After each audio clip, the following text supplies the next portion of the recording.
Fala, aprendiz, tudo bem? Seja bem-vindo à nossa aula. Hoje a gente vai falar sobre esse grande tema, né, que ele é bastante falado por aí no meio do autoconhecimento, da espiritualidade, que é a nova era. E o que a gente tem que se perguntar é o que de fato vai acontecer? O que vai mudar na prática? O que a gente tem que, né, fazer para chegar a essa nova era? Será que vai ser um evento que do nada vai chegar e pronto, agora estamos em um novo planeta, em um novo paradigma? Ou será que a gente tem que fazer também a nossa parte, né? E se a gente tem que fazer a nossa parte, o que a gente precisa mudar na prática, né? E como observar essas mudanças que já estão acontecendo no nosso dia a dia? Então, para a gente entender de fato isso, não adianta eu chegar para você e falar, não, vai ser isso, pronto, acabou. Não. A gente vai construir junto esse raciocínio. E por isso eu quero que você acompanhe cada passo, né, cada etapa dessa aula, para você começar a compreender e enxergar de uma vez por todas o que vai mudar. Então vamos lá. O primeiro passo é a gente entender que uma mudança de era, uma mudança de paradigma, ela implica necessariamente na mudança das nossas verdades. De tudo que a gente conhece como certo ou errado, né? De tudo que a gente dá importância no nosso dia a dia. E para isso, a gente vai fazer uma breve introdução para a gente entender como que essas verdades elas formam o nosso ego, né? Ou seja, o ego, que é essa identidade que a gente tem, que é como se fosse esse traje, né? Esse eu mental que a gente está carregando para lá e para cá nas situações da nossa vida, né? Então a gente está vivenciando as situações e a todo momento você tem um eu. Você se enxerga como um eu, né? E baseado nesse personagem que você mesmo construiu, através das suas verdades, você vai tomando seus objetivos de vida, né? Você vai reagindo às situações do seu dia a dia. Então, vamos ver como que essas verdades elas constroem essa imagem, né? Elas constroem esse traje chamado ego. Então, a gente tem que entender que as nossas verdades, elas são como se fosse a nossa mente, né? Ela é como se fosse um roteiro em branco assim que a gente nasce, assim que a gente chega, né, a esse mundo. E conforme a gente vai se desenvolvendo, a gente vai vivendo as experiências de vida, né? Então a criança ela começa a ver o pai e a mãe fazendo as coisas, ela começa a lidar com as situações que ela tá com fome, que ela tem que chorar. Então cada experiênciazinha de vida dela, dos 0 aos 7 anos, vai formatando as verdades, né? Então, quais são os dois pontos de contato principais com os quais a criança ela forma as suas verdades? O primeiro ponto é os seus pais. Então os pais eles funcionam como se fossem os tutores dessa criança, né? Então tudo que o papai e a mamãe estão fazendo, a criança ela vai tomando como um exemplo, né? O pai e a mãe como tutores, eles são, né, os que instruem a criança a ela ir tirando as suas dúvidas, né? Então através da curiosidade ela vai perguntando pro pai e pra mãe. Através do que o pai e a mãe, como eles comem, a criança tá vendo ali, ela vai observar e ela vai entender aquilo como verdade.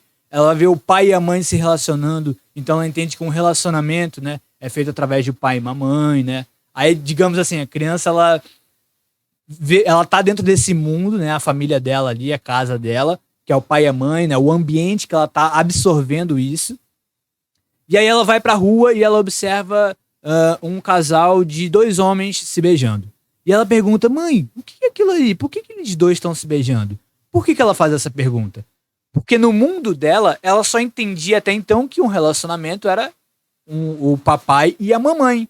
Então quando ela vê 2 homens, né, se relacionando, ela chama a curiosidade, ela quer entender o porquê que é aquilo. E a mãe dela vai, né, o pai vai explicar, não, filho, mas você tem que entender que um relacionamento entre 2 pessoas, ele não é só de um homem e uma mulher. Pode ser um homem com um homem, pode ser uma mulher com uma mulher, né? Então, percebe que a todo momento a criança ela tá interagindo com o ambiente externo e ela tá com a sua curiosidade tentando interpretar, tentando entender como que, né, funciona esse mundo, essa sociedade, o que ela tem que fazer, né? E baseado no que o próprio mundo diz ser como verdade, ela vai tomar aquilo como verdade para si mesma. O segundo ponto é a escola. Então, esse outro ponto de contato, onde ela tem uma rotina, onde ela começa a ter as obrigações, onde ela começa a se encaixar nesse sistema. É o segundo ponto que vai formatando as verdades desse eu. E por fim, então, a gente tem, né, um eu formado. Então, todas as verdades, né, tudo que ela for escolher para a vida dela, a profissão que ela vai escolher, como que ela vai ter um relacionamento na vida dela, se ela vai querer se casar, se ela não vai, tudo vai estar a partir do que ela mesma interpretou das situações lá fora e do que ela acha certo ou errado para si mesma, né? Então é assim que se forma essa capa, esse ego. Agora a gente vai começar a entender quais são os níveis de maturidade da consciência, né, que está por trás desse eu. Então, esse conceito ele é muito importante para a gente entender esse processo de amadurecimento que a gente precisa passar por todas as nossas verdades, né, do nosso eu. Para a gente entender isso, vamos fazer a seguinte reflexão. Como você julgaria uma faca? Uma faca é algo bom ou ruim? É algo certo ou errado? Né? É algo que é seguro ou é algo que é perigoso? Aí você vai falar, Lucas, depende, né? Depende na mão de quem que essa faca ela vai estar, né? Concordo com você. Então, quer dizer que se eu colocar essa faca nas mãos de um cozinheiro, é algo seguro, né? Mas por que isso acontece? Porque esse cozinheiro aqui, ele tem consciência do que aquela faca ela pode fazer. Do potencial, tanto, né, pro lado do bem, pro lado da segurança que ela pode fazer, como pro potencial do risco, né, de às vezes machucar alguém, de cortar uma mão, né? Então ele sabe que a faca, se ele utilizar de uma forma consciente, ele vai utilizar ela para cortar um alimento, né, para descascar uma batata, descascar uma cebola, né? Então, nas mãos de um cozinheiro, nas mãos de um eu que tem consciência sobre como utilizar aquela ferramenta ou qualquer outra coisa ao seu redor, então isso se torna um objeto seguro. Porém, se a gente colocar nas mãos de uma criança, o que vai acontecer, né? A criança, ela quer porque ela quer aquela faca. Mas será que ela pode brincar com esse objeto? É perigoso, né? É algo que é ruim. Mas por que isso acontece? É porque a criança ela é burra? É porque a criança ela é do mal? Ela quer fazer mal a alguém? Não. É porque a criança ela é ignorante ainda. Ou seja, ela ainda não tem consciência da inconsciência dela. Ela não sabe o que é machucar alguém. Ela não sabe que aquele objeto ele tem potencial, né? Não só para ela brincar, mas também para ela causar um acidente, mesmo que ela não queira, né? Então não é que é um ato de maldade, não é que é um ato intencional da criança, mas como ela ainda é totalmente inconsciente, ela ignora a ignorância dela, então a faca na mão de uma criança se torna um objeto altamente perigoso. E por que a gente está falando então dessa questão de ignorância, de segurança ou não, de consciência e de inconsciência? Porque geralmente a gente costuma, né, julgar as consciências ao nosso redor, né, os nossos outros eus, as pessoas que estão vivendo com a gente, como bem e mal, como bom ou ruim. Só que isso acaba gerando aquele ódio, né, aquela raiva. Porque se o cara ele vai contra o que você classifica como bem, então você quer partir para cima dele, né? Então, ao invés disso, de uma forma mais didática, para a gente entender, né, mais para frente essa questão da maturidade da consciência, a gente vai trocar essa classificação de bem versus mal por consciente e inconsciente, né? Então, quanto mais consciente eu sou de mim mesmo e do mundo à minha volta, de como funciona tudo ao meu redor, né? Quanto mais conhecimento eu tenho, mais eu vou ser um ser que, né, eu tô mais alinhado com as regras da realidade. E quanto mais inconsciente eu estou, mais ignorante, né, eu sou. Né? E não é uma ignorância, às vezes, proposital, né? Mas é porque, às vezes, a pessoa ela ignora a própria ignorância. Ela não sabe que ela é ignorante. Ou seja, por ela achar que já sabe tudo, ou por ela achar que aquela perspectiva que ela está vivendo, a situação é o correto, né? Então ela vai de uma forma inconsciente e age, né? E às vezes acaba prejudicando uma outra pessoa. Beleza, entendido a questão da maturidade. Agora a gente começa a entender quais são esses níveis de maturidade que a gente vê no nosso dia a dia, né, e na nossa sociedade. O primeiro nível é um ego, é um eu que claramente está prejudicando outro eu. Então, são os casos mais comuns em que a gente sente, né, aquela repulsa que a gente não aceita. Quando a gente vê um ladrão, né, pegando o dinheiro de outra pessoa, um picareta querendo, né, enganar, um assassino, né, matando. Por quê? Porque esses eus aqui, essas consciências, elas claramente estão prejudicando outras consciências, né? Então é um nível de maturidade um pouco mais baixo. Ainda é um nível imaturo desses eu. Digamos então, por exemplo, um ladrão, né? Quais são as verdades e os valores dele nesse nível de consciência? Ele vai olhar para a situação do dinheiro, né? De tipo, como que eu posso conseguir dinheiro? Aí ele tem a opção, eu posso trabalhar, eu posso pedir na rua, eu posso, né, fazer outras coisas, ou eu posso pegar de outra pessoa. Então, para essa consciência que ainda é imatura, dentro dos valores das verdades dela, tá ok, né? Talvez ela não goste daquilo ali, mas ela se dispõe, é uma possibilidade que ela execute aquilo ali, né? De roubar do outro, já que na imaturidade dela, na inconsciência dela, ela acha que aquilo ali não vai ter nenhuma consequência para ela, né? Que ela pode sair ilesa, que ela pode planejar um roubo perfeito, e por isso, sem ter noção ainda dessas leis, de que aquilo ali um dia vai voltar para ela, ela de uma forma imatura vai lá e pratica esse roubo. Uma pessoa que ela é vigarista, que ela tá tentando manipular os outros, né? Então, ela tem um objetivo, e para ela alcançar esse objetivo, ela entende que de uma maneira tentando pedir para a pessoa, ela não vai conseguir. Então ela tenta fazer uma manipulação. Ela arquiteta um plano, ela bola alguma coisa ali para que a pessoa caia na lábia dela, para que a pessoa se iluda, né, e faça aquilo que ela está querendo. E por fim, um assassino. Ele vê o quê? Um obstáculo ao caminho dele. Então uma pessoa que se entrou numa situação que ela tá e ela virou um obstáculo para mim, pro meu objetivo, né?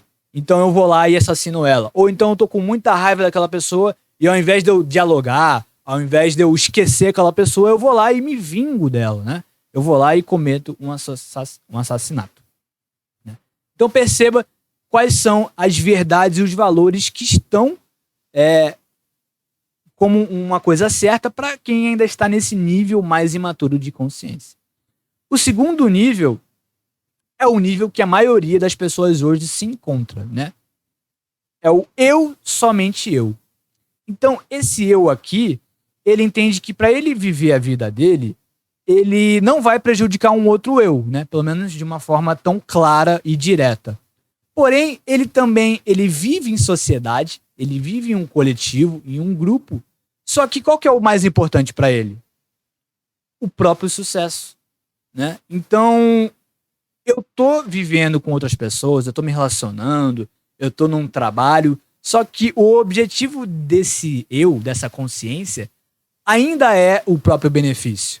Ou seja, ele só consegue se relacionar, ele só consegue manter um contato com outras pessoas enquanto ele está saindo, né, beneficiado na situação, enquanto é do próprio interesse dele. A partir do momento que não há mais interesse, então, essa pessoa que se dane, né, tipo, eu não tô nem aí pro seu problema, eu só quero saber de resolver o meu próprio problema. Se não me ajuda, então, tchau, né? E aí, então, quais são as verdades e os valores para essa sociedade, né, ou esse nível de consciência que está buscando sempre colocar, né, o próprio umbigo, né, ou o próprio ego acima de tudo? Ele vai traçar todos os objetivos de vida, todos os relacionamentos, a forma dele trabalhar vai ser em prol de satisfazer esse eu, né, de se importar com esse próprio sucesso. Então ele não está preocupado se a sociedade ela precisa melhorar em alguma coisa, né? Ele está preocupado com o quê? Com garantir o próprio carro, com garantir o próprio imóvel dele, né? Com trabalhar o menos possível e se aposentar o quanto antes. Percebe? Que esses são os principais objetivos. E aí, ao mesmo tempo, é claro, né? É um nível intermediário. Por quê? Porque esse segundo nível, a gente vive em coletivo, mas ainda assim a gente é egoísta. Porém, né, de uma forma meritocrática, não somos uma sociedade do nível 1, né? Onde todo mundo tá matando, onde todo mundo tá roubando, onde todo mundo é um golpista, né, em potência. Então, por isso, já é um nível que tem um pouco mais de maturidade se a gente comparar com o nível 1. Mas quais são, então, as consequências da gente viver numa sociedade do nível 2? O que era para ser parte da nossa experiência, né?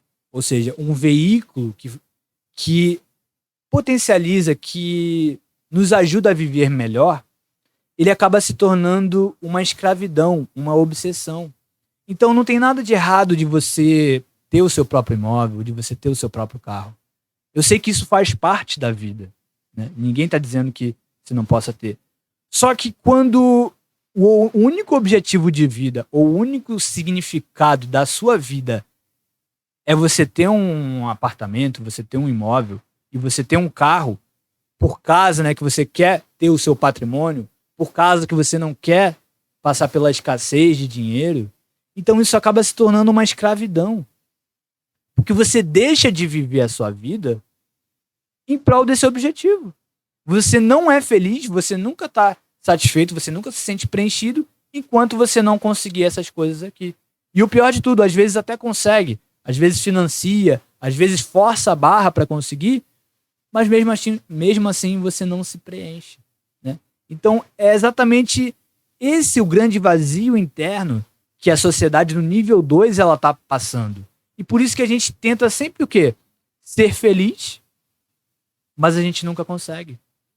Porque exatamente esse paradigma que a gente ainda está vivendo, que a gente acha que para a gente conseguir viver melhor ou ter uma sociedade, né, mais equilibrada, a gente ainda não entende que enquanto a gente estiver colocando o eu no pedestal, ou o nosso eu em primeiro lugar, isso vai acontecer o quê? Com todo mundo agindo de uma forma egoísta. Então como que a gente vai ter uma vida, né, tranquila, já que a nossa vida ela é interação com outras pessoas, com outras consciências, né? Então, os únicos objetivos desse eu é o quê? Ele se aposentar. Ele não quer um trabalho onde ele está melhorando o mundo. Ele quer um trabalho que ele se aposente o quanto antes, que ele trabalhe o menos possível. E se alguém sair ganhando com isso, aí beleza, é um bônus, né? Mas não é esse o principal objetivo.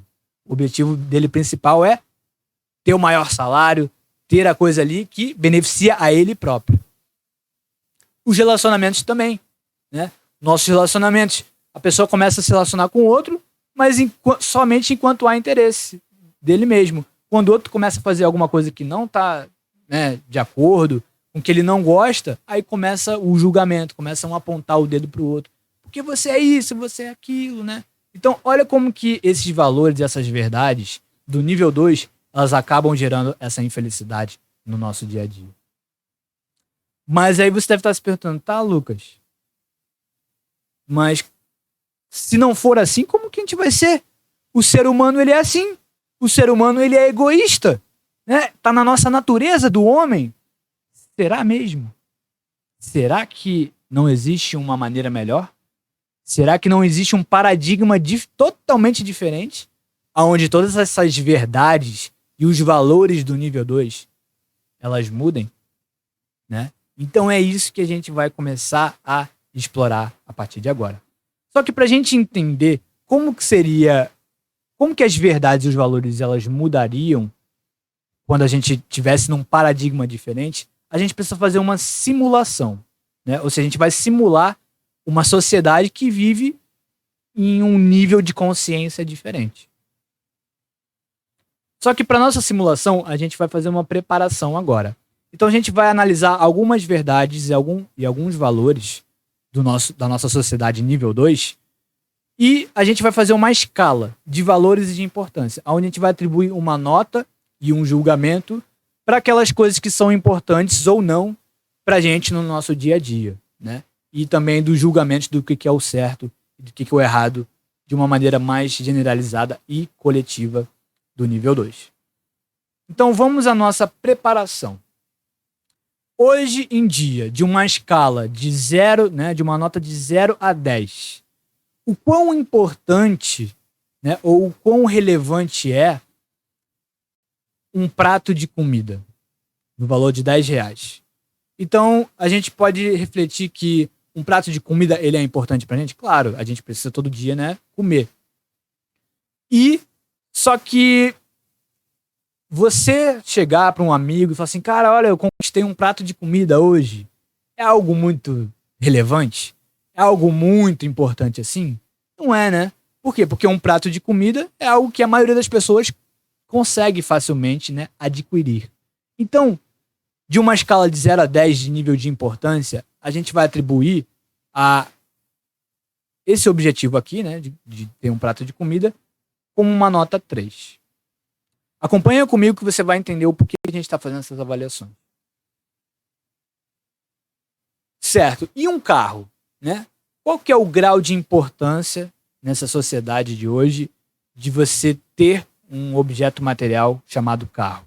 Né? Pô, o carro ele é muito importante, ele é um importante veículo para a gente, né? A gente pode se deslocar, se mover para lá e para cá, e acima de tudo ele é um patrimônio. Ou seja, olha o quão importante isso é para o eu. Para eu acumular o dinheiro, né? Para eu ter algo ali que valha bastante. Então o carro ele se torna algo bastante importante. Então a gente atribui a nota 8.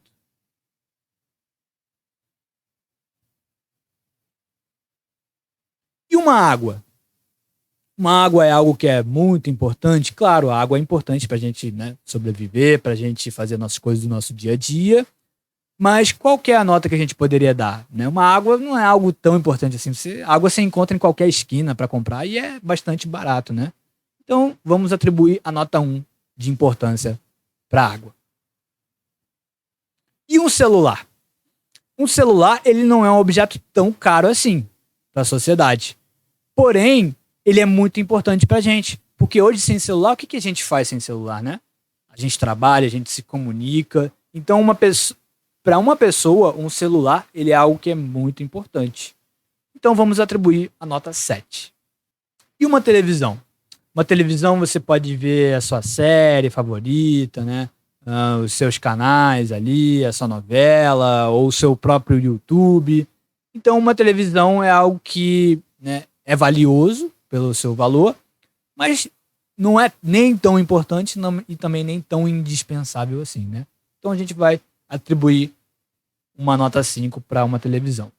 E, por fim, o objeto mais desejado por um ser humano da sociedade nível 2 hoje, qual que é? É o patrimônio, né? É ter a casa dele dos sonhos, onde ele vai poder passar a herança para os herdeiros. Então, esse é o objeto mais importante, né, digamos assim, hoje, para uma pessoa que está só focada no seu próprio eu, no seu próprio objetivo.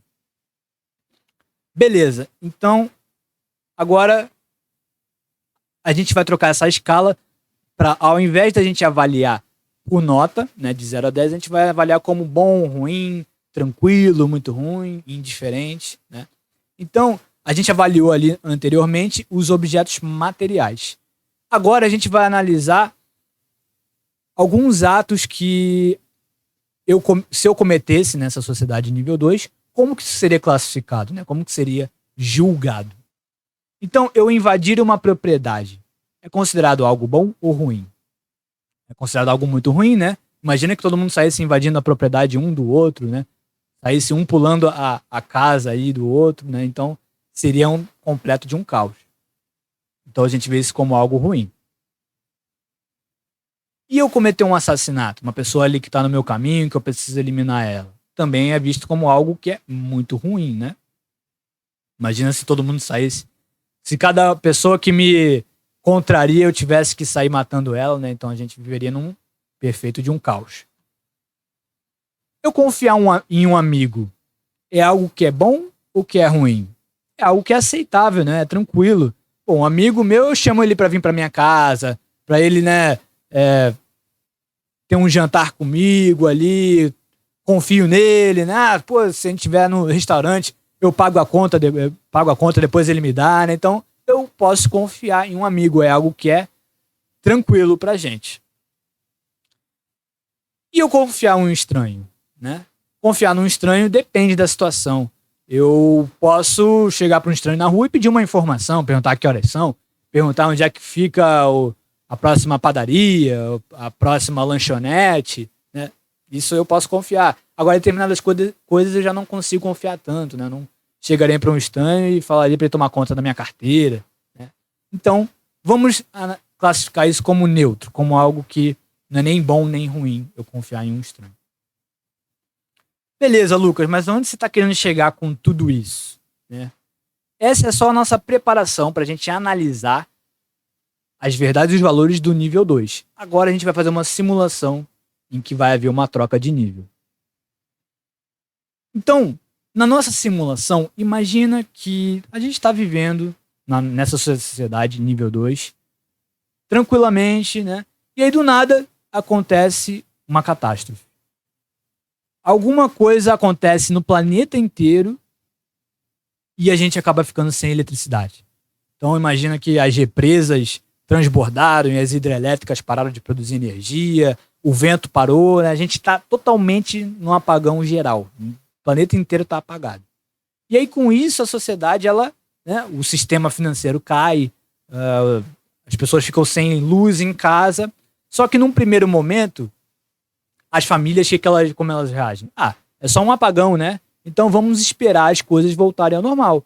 E aí, né, sem comunicação, ninguém conseguindo se comunicar, todo mundo resolve esperar para a luz voltar. Só que aí vai passando o tempo, 1 dia, 2 dias, 3 dias, a coisa não vai voltando, as pessoas começam já a se preocupar, caramba, e será que a eletricidade não vai voltar, né? Então, aí começam os boatos entre os vizinhos, né, já que ninguém está conseguindo, né, comunicação mais. E aí, nesses boatos, então, eles começam a dizer que, caraca, a luz, pô, não, acho que a luz acabou e não vai voltar mais não e tal. E aí passa um tempo, 2 semanas, até essas pessoas começarem a entrar num surto coletivo e entender que o mundo entrou num apocalipse, num cenário de fim de mundo, em que a sociedade nível 2 ela parou de funcionar. Porque sem energia elétrica, a gente não tem mais celular, não tem mais televisão, não tem mais como fazer nada, o sistema financeiro não existe mais. Então as pessoas começam a entrar em estado de surto e de viver em modo de sobrevivência, de começar a correr atrás de alimentos, de correr atrás, né, de água, de sobrevivência, né? Então o sistema todo ele cai. Então nessa simulação, o que acontece com as nossas verdades e os nossos valores? O que você acha que se tornaria importante num cenário desse, né? Voltando à nossa escala de avaliação de 0 a 10, num cenário desse de total sobrevivência, o que é o mais importante? Garantir a comida, né? Porque se o sistema todo caiu, parou o fornecimento dos caminhões para chegarem comida nas cidades. E agora a comida se tornou algo que é escasso. Então, qual que é a importância nesse nível que um prato de comida ele teria, né? A gente pode atribuir uma nota nível 10. Então, tudo que é tipo de comida, enlatado, banana, biscoito, tudo ali se tornou um objeto de extrema importância, de extremo valor, né? Uma garrafa de água também, né? Porque a água ela é importante para a gente sobreviver, se tornou escassa. Dentro da cidade, longe dos mananciais e dos rios, as pessoas iriam ver a água como um objeto também muito valioso. E uma TV? Num cenário desse, será que uma TV ela valeria alguma coisa? Ou seja, aqueles R$2.000 que ela custava, aquele grau de importância que ela tinha, será que isso ia valer alguma coisa nessa sociedade? Não, né? O valor de uma TV se tornaria 0. E seria algo totalmente inútil, porque sem eletricidade, aquilo ali não serve de nada, né? Então perdeu toda a importância. E um carro? Bom, o carro, ele ainda você pode utilizar para você se locomover, para você fugir para outros lugares. Só que sem o reabastecimento de gasolina, né, sem esse estoque contínuo de gasolina, o carro ele perde toda aquela importância. Porque também não adianta agora você dizer que você tem um papelzinho que aquele carro é seu no seu nome. Não existe mais sociedade, né? Então, se você tem qualquer bem, qualquer valor, R$ 1 milhão na conta, isso não te faz ser melhor ou pior do que alguém, né? O dinheiro por si próprio, ele perdeu todo o seu valor, porque não há mais troca de produtos e de serviços, né? Então, o carro, ele sairia da nota 8 e cairia para uma importância, digamos, nível 3. Porque ele ainda é um objeto que dá para ser utilizado, mas você não tem como conseguir gasolina tão fácil assim, né? E também ter um carro no seu nome não é nada de importante. E um celular? Qual seria, né, o valor de um celular? Também seria igual a zero. Porque sem ter como carregar o seu celular, sem uma rede de transmissão para você se comunicar com outras pessoas, para que serve esse objeto? E a sua casa? Né? E um imóvel? Será que ele seria importante? Bom, a gente pode pensar pelo ponto de vista de que um imóvel, né, uma casa, pelo menos ela te protegeria, seria um lugar para você comer. Mas se todo mundo começasse a entrar no estado de sobrevivência, um querendo invadir a casa do outro, né, um querendo pegar do outro, será que a casa seria algo tão importante assim? Ter uma casa no papel seria algo que seria, né, não, você não pode entrar nessa casa aqui porque ela está no meu nome. Numa sociedade assim, né, isso não vale mais. Isso perdeu a importância. E até você pode se tornar um alvo fácil se você ficar em casa. Porque com todo mundo invadindo as propriedades, né, então a casa ela também se torna um local perigoso e perde todo o seu valor. Então a gente atribui um valor 2 para uma casa. E essas verdades aqui que a gente analisou na sociedade nível 2? Diante de um cenário de sobrevivência, onde a gente já tinha visto que no nível 2 o eu ele era importante. Olha como que agora o eu ele tá acima de tudo e de todos, né? Tipo, não importa a outra pessoa, o que importa é a minha sobrevivência em primeiro lugar. Então, olha como que os paradigmas e as verdades elas mudariam quando a gente coloca ainda mais acima, a gente se torna mais egocêntrico ainda.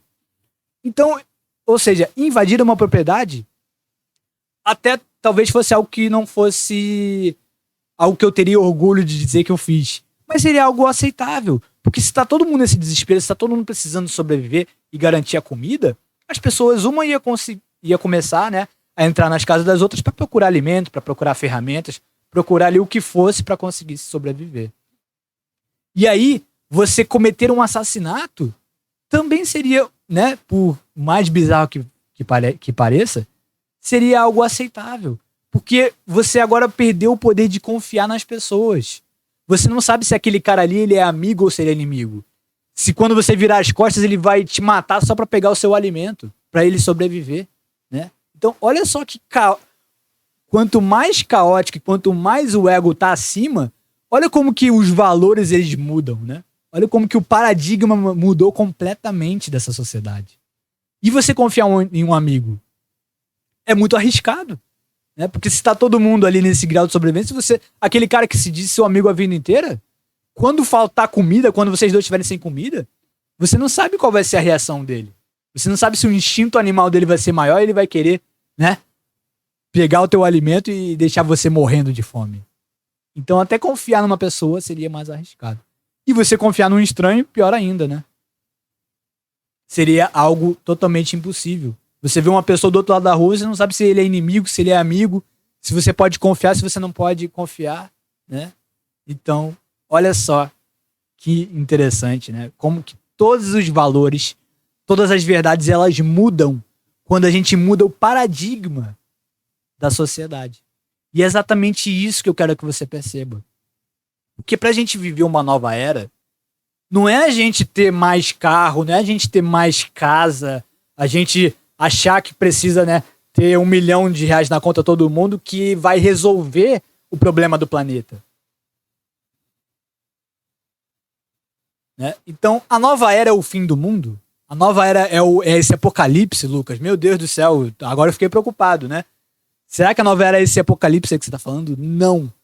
Esse apocalipse é só uma simulação para você entender na prática como que os paradigmas todos, os valores e verdades, eles mudam quando a gente troca de nível. E agora a gente está preparado para entender e eu te mostrar qual que é o nível que a gente vai para essa nova era, né? E como que todas as nossas verdades, tudo que é importante, nossos julgamentos de bom ou ruim, vão se modificar com esse novo paradigma. Então, o terceiro nível de consciência, ele é o eu, porém, nós.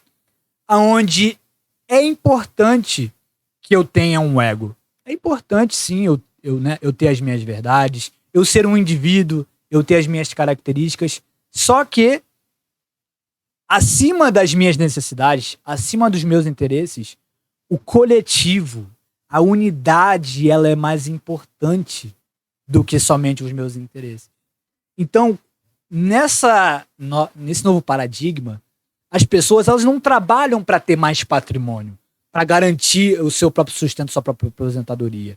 Elas querem ter um propósito, né? Elas querem trabalhar porque elas veem que o trabalho é algo que vai melhorar o coletivo, é algo que vai melhorar o mundo.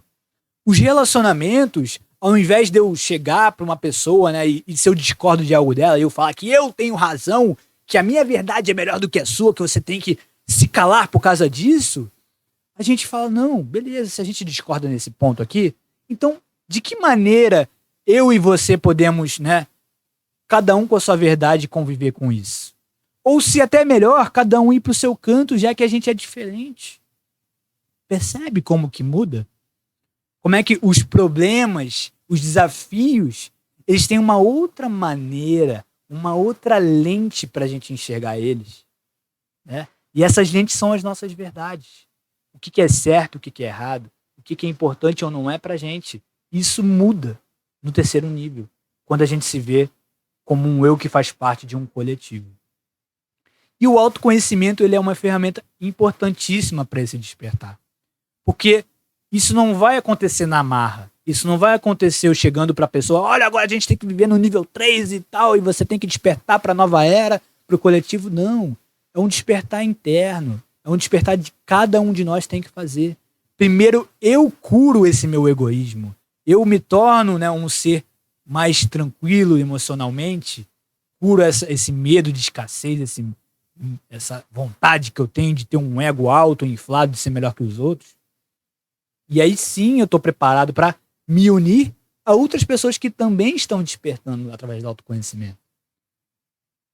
Então, a gente começa a ter um melhor controle emocional. A gente começa a ter, né, lidar melhor com a nossa raiva, com as nossas emoções de medo. A gente começa a confiar mais um no outro, né? E aí que vem também o importante poder da unidade. Isso aqui, esse poder da unidade, não é só, ai, que bonitinho, tá todo mundo se abraçando e todo mundo vive em coletivo. Não. É que o poder de eficiência das nossas soluções, ele é 10, 100 vezes maior quando a gente delega aquilo ali pro coletivo. Quando a gente dilui, né, aquele trabalho que uma só pessoa teria que fazer, quando a gente dilui isso para um coletivo, se torna muito, mas muito melhor, muito mais fácil a nossa vida. Tá entendendo? Então, não é só porque tem uma profecia de nova era, não é só porque, sabe, tipo, é bonitinho, é de espiritualidade, não. É porque isso é importante pra gente. Porque enquanto a gente não viver nisso aqui, a nossa vida vai ser esse mundo que a gente vive. Vai ser esse grande vazio que a gente sente. Porque a gente não tá conectado nas nossas essências. A gente não tá conectado um ao outro, né? Mas o lado bom é que isso tá acontecendo já. Esse despertar, mesmo que lento, ele tá acontecendo em cada área da nossa vida. Já existem muitas outras pessoas liderando esse movimento da nova era. Seja mães ensinando a outras mães tendo melhor controle emocional, pessoas ensinando outros a investir melhor, ter um melhor controle, né, emocional nas finanças, criar negócios onde as pessoas saem ganhando, onde o seu negócio ele não é só o teu pagar tuas contas, ele é algo que melhora o mundo, né? Então tudo isso vai gerando um grande equilíbrio entre nós. E o meu papel, o meu objetivo nesse canal é né, trazer cada vez mais conhecimentos, cada vez mais pequenas verdades para a gente ir mudando no nosso dia a dia. Para a gente ver como a gente fica menos nível 2 e mais nível 3. Como a gente olha menos só pra gente e olha mais para um coletivo, né? Então, eu sei que é um tema que é muito grande, muito... imagina, né? A gente mudar todas as nossas verdades é um trabalho que são vários e aulas, vários e vários paradigmas que a gente tem que ir mudando. Mas, pra gente também não só ficar na teoria, né? Ou seja, essa forma prática que eu te trouxe aqui é só uma primeira pincelada, uma primeira introdução que eu tô te dando para esse grande assunto, né? Esse vídeo é uma introdução para um assunto que vai se desparticularizar ou vai se enraizar em vários outros ramos de outros assuntos, né? Então a gente tem que aprender cada etapa, cada área da nossa vida, de controle emocional, de domínio da mente, de melhores relacionamentos, de ter um melhor propósito para lidar um com o outro, né? Então eu te convido a aprender junto comigo, né? Somos todos eternos aprendizes e juntos, cada um de nós mudando a nós mesmos e se unindo, né? Esses que já despertaram, é aí que a gente vai começar a trazer essa real mudança para o nosso planeta, né? Então, aguarde pelos novos conteúdos. Se você curtiu esse vídeo, deixa seu like, né? Comenta aqui embaixo o que você acha, o que você já está vendo no seu dia a dia dessas mudanças, né? E o importante é que todos nós somos importantes, né? Somos todos essenciais. Cada um de nós tem um papel nesse grande propósito, né? Nessa grande transformação que o nosso planeta vai fazer. E eu conto com a sua ajuda, com a sua participação, com o seu processo de fazer, de colocar suas caras, de criar o seu próprio movimento, de criar sua liderança, sua tribo, e de estar participando junto aqui, de estar unindo as outras tribos da nova era, para que a gente junto consiga fazer essa transformação. Então, aguarde pelos novos conteúdos que eu vou trazer muito mais coisas pra gente discutir sobre esse assunto. Valeu!